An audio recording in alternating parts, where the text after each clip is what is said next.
Hello, thank you for joining. And I appreciate you checking out the video. I know that it's likely that maybe a very few students will actually look at this, but I really do appreciate it. And I hope you stick with me. I'll try to be as quick as I can.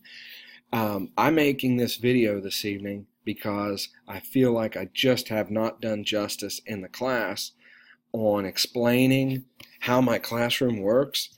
And I really haven't taken an opportunity to do that because I'm afraid that if I started, I would still be explaining it like a half hour later for a number of reasons. Excuse me. The students may just find it boring. So, be honest with you, I want to explain. This is for the students' benefit and for any parents that may get an opportunity to view this. I will send the link out via Remind. Hold on just a second.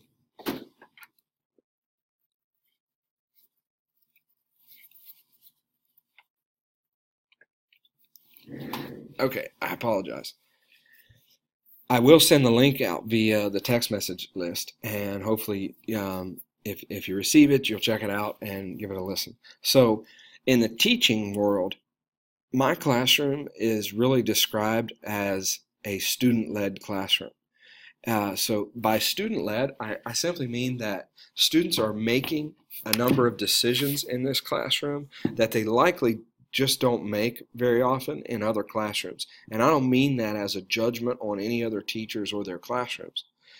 I have been graciously given a classroom set of MacBook Airs. I'm looking at them now in my classroom.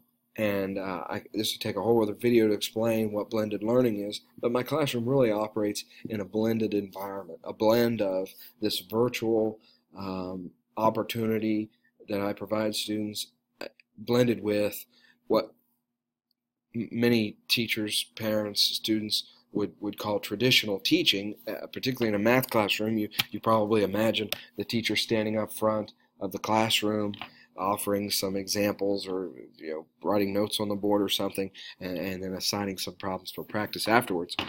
And that also happens occasionally in this classroom as well. But what's a student-led classroom, and how does that relate to what students are experiencing in my classroom now? So let's go back to 2 weeks ago, even in some portions of last week. We were in this phase. Sorry, text message from my wife. We were in this phase that I would call an instructional phase. So I chose some 3 learning targets, and I'll say those now. Those learning targets were developed based on the results of a pretest I gave to students on basic manipulating of equations, solving equations, writing the equation from reading a situation, and those things. Based on that pretest, it was strongly indicated to me, not only just the results of the test, but just simple feedback from students. What they were telling me was, Mr. Oldfield, I had seen some of that stuff before, but I can't remember hardly any of it, and I really would benefit if you would spend some time reviewing those things. So in all honesty, things like two-step equations are a review for students, but as I said before, it was indicated pretty clearly to me that I need to spend some time reviewing those things. I need to start there, and I think it'll save my students and myself a little bit of headache later. So that's where I've begun. In the 3 goals are, I can solve a 2-step equation. I can identify a mistake in the problem-solving process. I can create a linear equation from a real-world situation. And those are the 3 goals that or targets that I chose based on some results of that pretest that I gave a couple weeks ago that I had a number of students take, and the results were really clear. I hope you trust me there. So that's where we're starting. Those are the targets. A couple weeks ago, we were in this instructional phase. I'll quickly go through that. The instructional phase was a time where I was providing students a buffet, if you will, of opportunities for them to engage in some opportunities for practice, learning, exposure to what, in some cases, what may have been a new skill, and an opportunity for me to provide a level of instruction, whether it be a small group or maybe some one-on-one instruction, or just maybe me standing up in front of the class, again, that thing I would call traditional math class instruction. This whole group addressing an issue that I saw or something that I wanted to teach at that time. So that was a couple weeks ago, even into last week. And now we're into this phase where my students simply need targeted opportunities to practice these skills in an environment that provides them immediate feedback, offers them an opportunity to ask for hints, in an environment where they're allowed to talk to their neighbors or work on problems together. And right now, that's the phase that we're in, and my students are taking advantage of those opportunities that I provided to them. Specifically, I'm going to begin, and I started today, by putting an agenda, daily agenda on Canvas that can be accessed anywhere. And that agenda will include some of those opportunities that I've provided, either that day or, for the following few days. Those are opportunities that my students will work on. And what happens while they're working is the system provides them such consistent and constant feedback that they really get this sense of whether they're performing at a level that is adequate enough.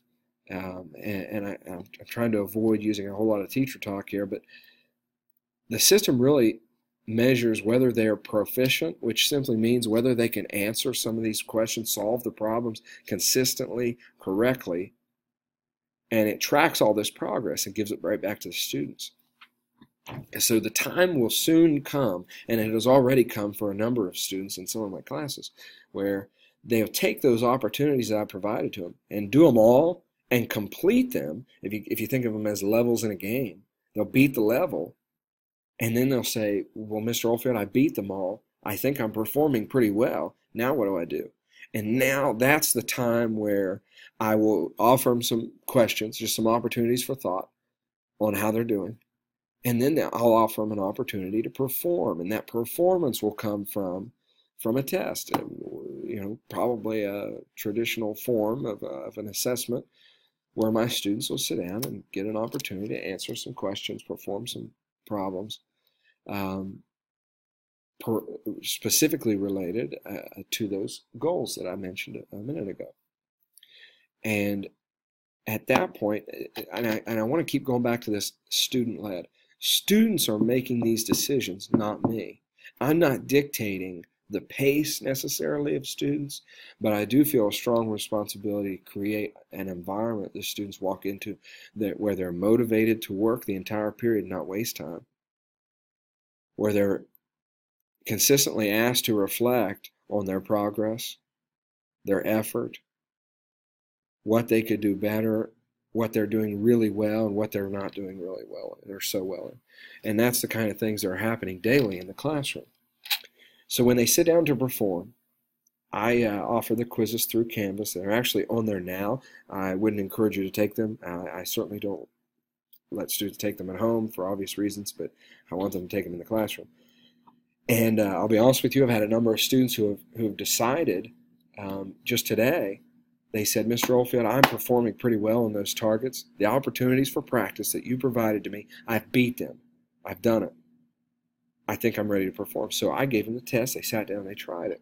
In most of those cases, the results weren't what the students wanted them to be.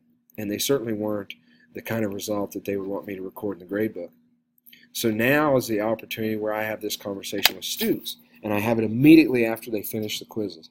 I literally, in the classroom, try to drop what I'm doing or I finish what I'm helping or supporting a student with at that time, and then I go and I sit down. We sit down one-on-one, and we look at the results of their test. What did they do really well? What did they not do really well? What do they still need practice at? And where do I go for that practice? That's what we talk about in this. It really amounts to a minute or two, to be honest with you, this little conference that I have after they complete these tests. So I've had some of these conferences today, and in the conversation, students are realizing, they're saying themselves and me, they're saying, Mr. Oldfield, I passed that last Thursday. But what they're realizing is, just because I passed it or completed it last Thursday, does that mean I could perform it Friday, Saturday, Sunday, Monday, Tuesday. 5 days later. And in some cases, no, that's not the case. So they're learning a lot about learning, to be honest with you, and how it works. So they're learning that they probably should revisit that skill and refresh their memory, maybe strengthen that new connection they made in their brain because it wasn't strong enough to last those 5 days, and revisit it again on a test the next Tuesday. And that's kind of what's happening. And early in the year, it happens a lot because students just aren't good enough yet or aren't comfortable enough yet to be that honest with themselves in their time of reflection. And so what's happening is the students perform on the test, not what they would like it to be. Now what? I don't even put that grade in the grade book. What I challenge that student to do, and I make sure I direct them exactly where they need to be, is to access some opportunities for further practice in an environment that gives them constant feedback, tells them whether they're right or wrong. Practice it again, and when you feel like you're ready, come back to me and we'll give it another shot. And that's the phase that a lot of my students are entering at this point. Sorry about that. That's the phase a lot of my students are at now. They're having those reflective conversations, even if it's just with themselves, and they're saying, well, am I ready or am I not ready? If I'm not ready, where do I need to go to get ready? And that's what they're doing. So again, back to student-led. I'm not dictating a lot of these conversations and these thoughts with students. I'm just providing the questions. I'm just providing the opportunities in class for them to think about it and consistently, constantly monitor where they're at in relation to those 3 goals. I have them up on my board. That's why I keep looking there. So, test time is coming up. I think later in the week I'll have a larger number of students who have attempted those things, and hopefully a number of students who have came back and done a retake, which is the second version, and that's normally all it takes. On that second take, students typically, if I've done my job well enough, typically perform at a level at which they're happy and which I'm happy. And I hate to point a numerical value to it, but I want them to score 100%. And I think they do as well. And so that's what we shoot for on that second attempt. And not very often does it require a third attempt, but those situations are just few. So what is my role? I feel like I have a minute here to discuss my role. My role, if you will, is more like the rudder on a ship. And I'm just constantly, if I have a class of 23 students, then I'm monitoring, I'm shifting, I'm guiding, I'm turning 23 students, as hard as it is to believe, in the right direction. And through a simple 15-second conversation with me on a knee, maybe kneeling beside them at their desk.